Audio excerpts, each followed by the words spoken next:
se eu te dissesse que o foco do mundo está no lugar errado? Mas enquanto todos olham para o caos no Oriente Médio, o tabuleiro geopolítico global pode estar prestes a fazer mais duas vítimas improváveis. Com um histórico de intervenções que já derrubou líderes no Iraque e Irã, a pergunta que ninguém quer fazer é: Turquia e Cuba estão na mira dos Estados Unidos para serem os próximos alvos?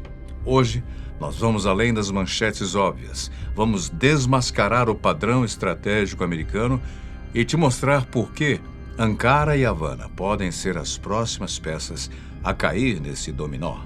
Para entender como Turquia e Cuba entraram nessa mira, precisamos olhar para a faísca que acabou de acender esse barril de pólvora. O Oriente Médio pode estar entrando numa de suas fases mais perigosas das últimas décadas. Relatos indicam que ataques coordenados atribuídos a Israel e Estados Unidos contra alvos estratégicos iranianos desencadearam uma escalada militar de grandes proporções. Uma guerra entre Israel e Estados Unidos contra o Irã está se espalhando após o assassinato do líder supremo iraniano, o Ayatollah Ali Khamenei, por ataques de Israel e dos norte-americanos contra a liderança e as forças armadas do país, iniciado no dia 28 de fevereiro de 2026. Declarações públicas de Donald Trump afirmaram que a meta seria garantir que o Irã jamais obtenha uma arma nuclear, prometendo destruir a infraestrutura de mísseis do país. O governo iraniano, por sua vez, sustenta que suas atividades nucleares são inteiramente pacíficas e acusa Washington e Tel Aviv de agressão deliberada. O primeiro-ministro israelense Benjamin Netanyahu declarou que a ofensiva buscaria eliminar o que chamou de ameaça existencial representada pelo regime iraniano. Autoridades militares americanas afirmaram que os ataques teriam como foco instalações ligadas ao aparato de segurança e à capacidade de mísseis do país. Em meio a esses relatos, surgiram informações sobre bombardeios em Teherã e sobre alvos estratégicos atingidos nas primeiras horas da operação, o que teria ampliado drasticamente o risco de uma guerra regional aberta. A resposta iraniana não demorou. De acordo com comunicados da Guarda Revolucionária Islâmica, mísseis e drones foram lançados contra instalações militares israelenses e contra bases americanas espalhadas pelo Golfo. Países como Catar, Bahrein, Kuwait e Emirados Árabes Unidos, que abrigam instalações militares norte-americanas, teriam sido afetados pelos ataques. Houve também relatos de um drone que atingiu a base britânica no Chipre, embora sem registro oficial de vítimas. O que está em jogo vai muito além de uma disputa bilateral. O Irã possui uma extensa rede de aliados e grupos armados da região, além da capacidade significativa de mísseis e influência política em países como Iraque, Síria e Iêmen. Uma escalada prolongada poderia comprometer rotas energéticas cruciais no Golfo Pérsico, afetar o fluxo global de petróleo e gerar impactos econômicos imediatos em escala mundial. Além disso, qualquer aprofundamento do conflito inevitavelmente pressionaria potências como Rússia e China a se posicionarem, alterando o equilíbrio estratégico global. E é exatamente no meio desse fogo cruzado que a Turquia se torna o primeiro alvo em risco. O Irã já havia alertado há tempos que, se Washington atacasse, teria como alvo seus ativos regionais, que, em princípio, deveriam incluir Turquia, membro da OTAN, onde tropas americanas estão estacionadas em diversas bases. Sentindo o perigo correndo para dentro das suas fronteiras,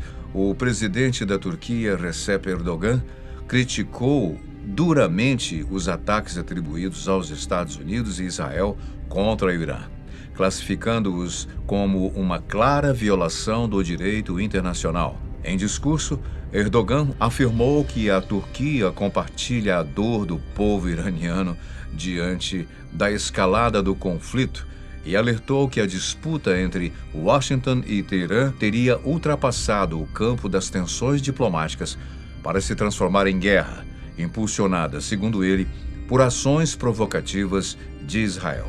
Vizinha direta do Irã, A Turquia vinha nas últimas semanas defendendo publicamente a retomada das negociações entre Washington e Teherã. Ankara, capital turca, tem demonstrado preocupação com o risco de uma desestabilização ainda maior na região, argumentando que o Oriente Médio já enfrenta fragilidades suficientes e que um novo conflito de grandes proporções pode gerar consequências imprevisíveis. Bem, historicamente, as relações entre Turquia e Irã são complexas.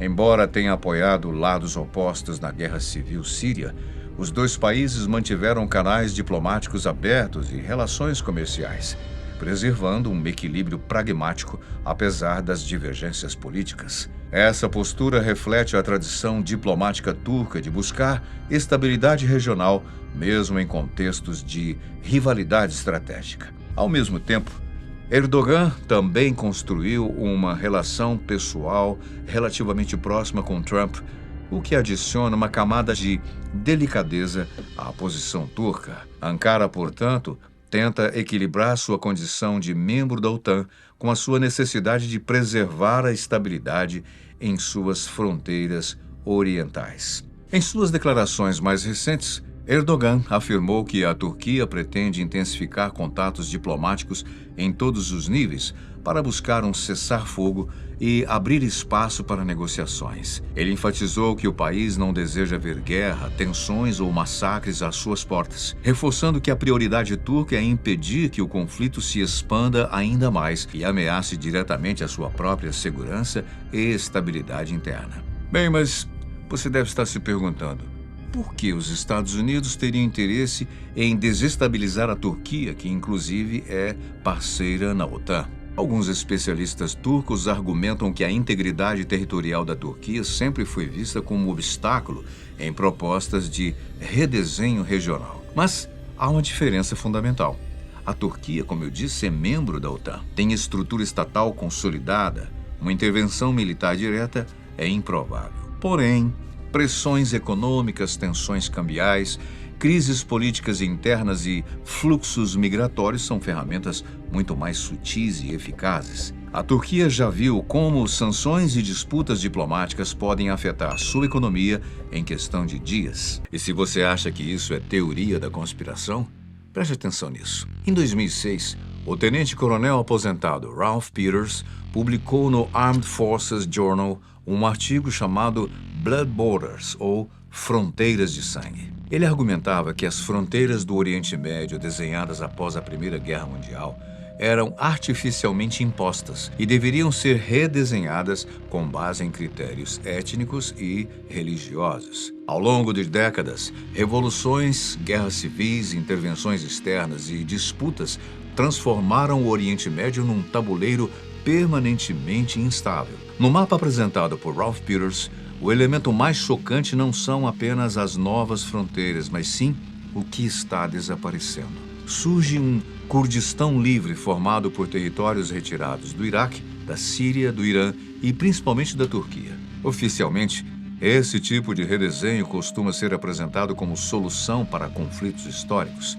Mas críticos argumentam que dividir não é o mesmo que pacificar. Pode significar enfraquecer para dominar. Mas a Turquia não é o único alvo potencial. Do outro lado do mundo, a poucos quilômetros da costa da Flórida, o alarme também soou para Cuba. Agentes do Ministério do Interior bateram a porta de líderes comunitários que vivem próximos a uma instalação militar em Havana, solicitando os nomes dos moradores de dezenas de residências da região. O movimento ocorreu poucas semanas após relatos de uma ofensiva dos Estados Unidos contra a Venezuela, que resultou na captura do presidente Nicolás Maduro e na morte de dezenas de pessoas, incluindo cubanos que atuavam como parte da sua equipe de segurança. Diante desse cenário, moradores interpretaram a ação dos agentes cubanos como preventiva, uma preparação para um possível ataque semelhante contra alvos em território cubano. Segundo um dos líderes comunitários, planos de evacuação estariam sendo considerados. A tensão aumentou ainda mais após declarações recentes do presidente Donald Trump, que sugeriu a possibilidade de uma tomada amigável do país. Paralelamente, a escalada militar envolvendo o Irã ampliou o sentimento de insegurança na ilha. Muitos cubanos passaram a se perguntar se Cuba poderia ser o próximo alvo numa estratégia de pressão ou mudança de regime. O terreno para isso já parece estar sendo preparado há muito tempo. Cuba enfrenta uma grave crise energética e humanitária, agravada pela interrupção do envio de petróleo venezuelano, tradicionalmente responsável por uma parcela do abastecimento cubano. Após a ofensiva contra a Venezuela e a tomada de controle de sua indústria petrolífera, Washington teria impedido o envio de petróleo para Havana. Posteriormente, uma ordem executiva ameaçou impor tarifas a países que fornecessem combustível a Cuba, afetando principalmente o México. O governo americano justificou as medidas como resposta a ações de Cuba consideradas prejudiciais aos interesses dos Estados Unidos. O presidente cubano Miguel Díaz-Canel reagiu condenando os ataques ao Irã como violação da soberania e do direito internacional, pedindo ação imediata da comunidade internacional para conter a escalada. Internamente, ordenou o aumento de exercícios militares, embora especialistas apontem que grande parte do equipamento das Forças Armadas cubanas seja de origem soviética e esteja tecnologicamente defasado. Bem, enquanto isso, a população vive sob uma combinação de medo externo e colapso interno. Hospitais enfrentam falta de insumos e cancelamento de cirurgias. Alimentos apodrecem nos portos por escassez de combustível para transporte e companhias aéreas reduzem voos devido à falta de querosene. Mais de 2 milhões de cubanos deixaram o país nos últimos 5 anos e os que permanecem enfrentam apagões frequentes, inflação elevada e dificuldades para adquirir alimentos básicos. Especialistas afirmam que, embora exista temor de uma intervenção militar, muitos cubanos estão mais preocupados com a sobrevivência cotidiana do que com um conflito externo. Outros, porém, veem uma possível ação americana a oportunidade de encerrar décadas de um governo comunista que levou o país à pobreza. A sociedade encontra-se dividida entre o medo de uma guerra e o desejo de uma mudança política. Ainda assim, analistas alertam que uma eventual decapitação da liderança cubana poderia não significar colapso automático do sistema, já que as Forças Armadas e o Ministério do Interior exercem forte controle institucional e econômico. Se você ainda duvida que a Turquia ou Cuba possam ser engolidas por essa máquina de guerra, basta olhar para o padrão do que os Estados Unidos já fizeram. Em 2003, os norte-americanos invadiram o Iraque sob o governo de George W. Bush. Sob o comando de Obama, os Estados Unidos também interferiram na Guerra Civil da Síria. Em 2011, Vladimir Putin, então primeiro-ministro russo, acusou os militares norte-americanos de estarem envolvidos no assassinato de Muammar Gaddafi, o governador da Líbia. Em 2025, os Estados Unidos atingiram mais de 1.000 alvos no Iêmen, numa campanha que buscava acabar com a insurgência que estava bloqueando o comércio marítimo. E o roteiro é sempre o mesmo. Desde a dissolução do Império Otomano, a região do Oriente Médio foi redesenhada e reorganizada por potências externas. Países foram moldados como peças de um tabuleiro. Um dos grandes pontos de virada recente foi o Iraque. Saddam Hussein não surgiu do nada. Ele chegou ao poder num ambiente moldado por disputas ideológicas da Guerra Fria, que acontecia entre o embate entre Estados Unidos e Rússia. Após o golpe de 63, apoiado por interesses externos, ele consolidou sua ascensão até assumir o controle absoluto em 1979. Mas chegar ao topo pode expor o que há de pior nas pessoas, né? Tirano sanguinário, iniciou uma ditadura cruel que durou décadas e começou a sucumbir apenas em 20 de março de 2003, quando os Estados Unidos iniciaram uma campanha de bombardeamento aéreo contra o Iraque. Saddam Hussein acabou capturado meses depois, em 13 de dezembro daquele ano. Sua execução, porém, só aconteceu 3 anos depois, em dezembro de 2006, quando o ditador iraquiano foi enforcado por crimes contra a humanidade, incluindo o caso envolvendo as mortes de mais de 148 homens xiitas na cidade de Dujail. E é por isso que o que vemos hoje não é acidente. Se o Iraque foi a primeira grande ruptura moderna, Muitos analistas apontam o Irã como o próximo grande ponto de tensão. O regime instaurado após a revolução liderada por Ruhollah Khomeini nasceu em um contexto da Guerra Fria. Naquela época, servia como barreira ideológica contra Moscou. Hoje, o cenário é outro. A União Soviética não existe mais. A Rússia voltou como potência estratégica. A China se tornou peça central do sistema global. E o Irã se aproxima desse eixo. Programas nucleares, alianças energéticas e influência regional tornaram o país novamente um foco geopolítico central. Mas aqui, entramos no campo das hipóteses estratégicas, não de fatos consumados.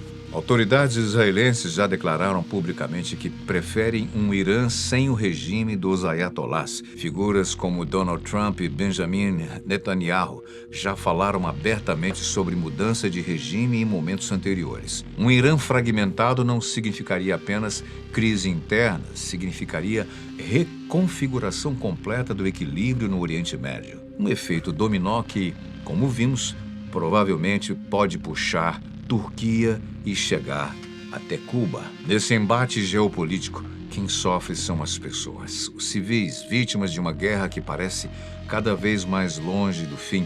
Se o próximo país a ser atacado por Donald Trump será a Turquia ou Cuba, não sabemos. Fato é que a guerra seguirá por muito mais tempo.